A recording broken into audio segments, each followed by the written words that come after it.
The second apron needs a new name. I am proposing Satan's Jail. Say the Celtics are in Satan's Jail, it sounds like, wow, they really got to trade Kristaps Porzingis. You know, we're really trying to avoid Satan's Jail. Yeah. Because if we get into Satan's Jail, right, we might have to trade number 15. People would think about this differently. Whether you want to call it second apron, whether you want to call it Satan's Jail, you want to give me another name I can use, that's fine. Ah, the wingman. But the second apron needs a new name. Greenie, nobody smiles in Satan's Jail. That's exactly right. That's exactly right. Teams go to die. And there are some teams that are there right now, like the last two NBA champions before this one, the Celtics and the Nuggets. And let's talk about both of them because they're both very much in the news as we begin another hour of Get Up. The Celtics yesterday traded Kristaps Porzingis to Atlanta. It's a 3-team deal that involves the Brooklyn Nets. It's not a surprise. We knew they were going to trade away Drew Holiday, which they did, and then Porzingis, which they did. Why did they do those things? Because 10 days ago, the Celtics were in Satan's Jail. They were projected to pay $540 million in salary and luxury tax. According to our Bobby Marks, with the trades that they made in the last 2 days, they've saved $260 million, and they will have a combined tax bill under $300 million. And I agree with you, all kidding aside, the terminology, all these rules they've put in, while I think they are working, are extremely complicated. Let's not go through them. Let's ask the stuff basketball fans care about. Do they still have trades to make here, particularly their superstar? Probably the biggest question on the league's mind today, because they are now out of the second apron jail, whatever you want to call it. But will they want to get under the luxury tax? They have reasons to do that. And today is draft day.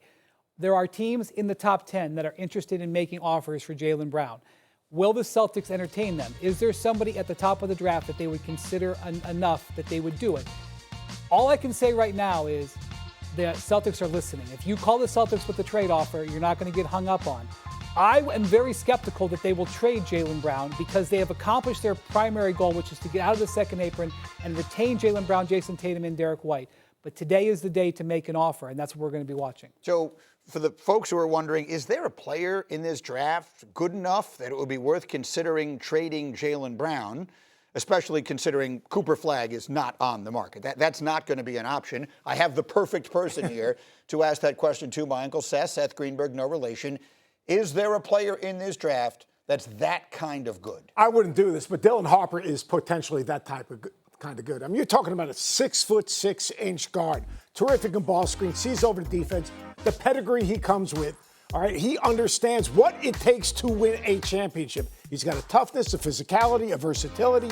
He's a terrific finisher at the rim. He needs to shoot it a little bit more consistently, but he has the identity and the DNA of a Celtic player, a guy that you can build with a Jason Tatum. Now, here's my deal. You've already proven Derek White, Jaylen Brown, and Jason Tatum can deliver you a NBA championship. That, to me, makes no sense. I understand $300 million. No, I don't understand $300 million. Right. But it's a lot of money. I understand that in terms of the ability and not wanting to get it. Where are we going to Satan's what? Satan's Jail. Want to stay out of it. We're staying out of it. Stay out of it. So I understand that. But when you have those three guys together, you have a culture and an identity that is championship caliber. I can't imagine Brad Stevens moving away from that as much as culture means to him. So, Markieff Morris, if at some point today you receive an ESPN alert on your phone that says Shams is reporting the Boston Celtics have traded Jaylen Brown, what words will come out of your mouth? It would probably be, what the helly? Because Jaylen Brown, they are a year removed from winning the championship, right? I mean, obviously they let it be known even before the playoffs that they were getting rid of some of these pieces and getting under the salary cap. So, I mean, they're doing the right thing. Brad Stevens always been a mastermind when it comes to these things, and they're getting pieces to see how it worked with Jason Tatum, right? Because to be honest, they will compete in the East, but they can't win a championship without one of their best players. So this is a time for Jaylen Brown to come into his own right. He's already been a good player in this league. It's now time for him to take the step and be a 1A, lead some of these guys and really get a good look at these guys and see what it looks like when Jason Tatum come back the following year. I've said it before. It reminds me of 1994. Michael Jordan went off to play baseball. People thought the Bulls should just break up. Scottie Pippen, I will go to my grave saying, should have been the MVP of the league that year. He showed just how good he was. Maybe Jaylen Brown can do the same thing in Boston if they don't trade him. Now, the Celtics are not the only recent champion being affected by Satan's jail, the second apron. Denver Nuggets team president Josh Kroenke yesterday, unprompted, brought up a scenario where the Nuggets might have to trade Nikola Jokic. I'm sorry, what? For us as an organization, going into that second apron is not necessarily something that we're scared of. I think that there are rules around it that we needed to be very careful of with our injury history. The wrong person gets injured and very quickly you're into a scenario where that I never want to have to contemplate, and that's trade number 15. And so, we're very conscious of that pushing forward. So, I mean, look, I don't. So look, we know it's a popular thing to do these days, and I kind of believe in it, and that is sort of manifesting things that you want, saying out loud things, putting them into ether that you want. There he is talking about our injury history. Well, in the event that we have terrible, devastating injuries that destroy our team, we might have to trade Nikola Jokic. Try and forget I just said that, but I mean, the world reacted strongly yesterday. Yes. What's the right reaction to that? A lot of head slapping took place within that room and across the NBA. First off, they are not going to trade Nikola Jokic. What I think is most important is the effect here of the second apron, a.k.a. Satan's jail. He says, I'm not afraid of it, we're not scared of it. I actually think that he is, because he says this is what could happen. And this is what we're seeing, these moves of these contenders. By the way, they're already affecting the Nuggets. The reason that the Nuggets have not been able to get back to the finals the last 2 years, their team has not been as good because they have not been able to retain role players because they are afraid of the second apron, which is biting right now. The teeth of the apron are out. We are seeing it across the league, and just the fear of it has Josh Kroenke, a very smart, reasoned executive, saying things like this. The apron has teeth. Markieff, you made an interesting point this morning about the usage of words in that press conference. Yeah, the uses of trade, injury, and Jokic in the same sentence is like as an athlete using, and as an athlete just hearing the word trade and injury is like, whoa. But not only with what has been happening in these past couple of weeks in the playoffs, right? You had about 4 or 5 players go down with an injury that they're going to miss a whole season. So that right there, as an athlete and just as a player, just hearing those words. But I mean, it comes from the same guy that fired their coach 2 years removed from a championship. It was 47 and 32. You fired the coach and the general manager on the way to the playoffs. So I'm really not, I'm not surprised for real. Yeah, it's a crazy when you really stop and think about it. Now so we don't think they're going to trade Nikola Jokic. So let's not get nuts. Everybody in Denver losing their mind. He did say contemplate, but he's firing up the jet right now. He's on his way to see Nikola right now. Okay, A text message is not sufficing. That's exactly right. We're not trading you, big fella. So, okay, let's talk about what this second apron really has done, okay? Adam Silver set about trying to create a league in which the smaller markets had a chance to compete. Once upon a time, Bud Selig did the same thing in Major League Baseball, and it worked there, and it has worked here. Look at these numbers. David Stern was the commissioner of the NBA for 30 years. 8 different franchises won the title. In the 10 years that Silver has been the commissioner, the same number of teams have won, including 7 different winners in the last 7 years, which has never happened before. It is a different ecosystem. And what I think is a reasonable question to ask is, which is a healthier sports league? I know what my opinion is, but I'm interested to hear what fans think. Seth, I'll start with you. Which is a healthier sports league? One that has 7 different champions every year, and every now and again you're going to get people saying, oh, these are small markets, oh, we don't have big stars, oh, we don't have this and that.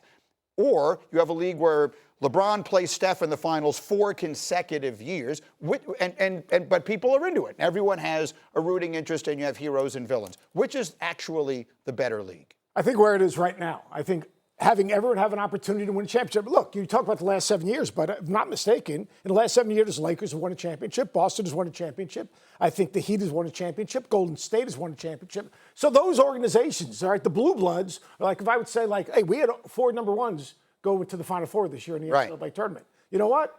Hasn't happened in a long time, but it can happen. But to me, this is the best thing for the health of the league. Because either you're going to be competitive or you're going to be basically a guarantee game. You don't need 20 guarantee games. The more good teams you have in the NBA, the better it is for the health of the NBA because the more competitive the games are. So to me, I think this is the best answer for long-term success and getting more people actually engaged and bought into the good of the league. Yes. I mean, among the teams that have won in this span are OKC for the first time, Denver for the first time, Toronto for the first time. Cleveland. Cleveland won it with LeBron. So that's almost, that changes the dynamics. But the point I'm trying to make is, if you're going to tell me it's bad for the league for those teams to be there, then they shouldn't be there. You shouldn't have teams where it's bad for you if they wind up being good. That's not the object of the exercise. I'm interested from an active player, Markieff. The players themselves, do they like the super teams? Do they like it when, LeBron and Wade and Bosh or more recently Durant and Kyrie and James Harden, they decide we're going to go team up and play someplace together? Those days are over. Was it better when they could do that from a player's perspective, or do you like it better now? From a player's perspective, no, it definitely wasn't better. We would like the league to be more structured in a way where everybody can be successful with how they grow their team, right? Not just one team being able to go get 3-4 of the top players, but as a fan, I would like to be able to see the Goliath teams. I would like to be able to see like these superstars, link up together and win 2 or 3 championships or start a dynasty or be that good, and then you have a David be able to come knock them down. Like the storyline of that sells more for the NBA purpose, but as a player, no, I would like to see these teams homegrown, these players kind of like OKC, and just see what they turn into. Listen, I think there are a lot of fans who feel the way he just described, and you're more than entitled to your opinion. I'm not sitting here telling you what you should think, or I can tell you what I think. Wendy, what does the league think? Let me just say 2 realities. One, the players get 51% of the revenue. So whether that's spread across 30 teams or spread across 5 teams, every dollar the league makes, the players get 51 cents of it. So it's not costing the players any money. It may cost them some freedom about where they want to go, but it's not costing them any money. The second thing is, who makes the rules? Who makes the rules is the 30 owners. And there are more small and mid-market owners than there are big market owners. The Lakers and Celtics represent the lion's share of championships. They each get 1 vote. Oklahoma City, Indiana, Denver, Cleveland, Milwaukee, they can outvote them. So there was a lockout in 2011. That fixed the money. The last 3 CBAs, the owners have continued to make ground in making it more competitive balance. Here we are. Yeah, and I'm curious to hear what fans think. We'll talk about it as the morning and as the summer continues. Which is the healthier league, the one with the super teams or the one where it feels like everyone has a chance? NBA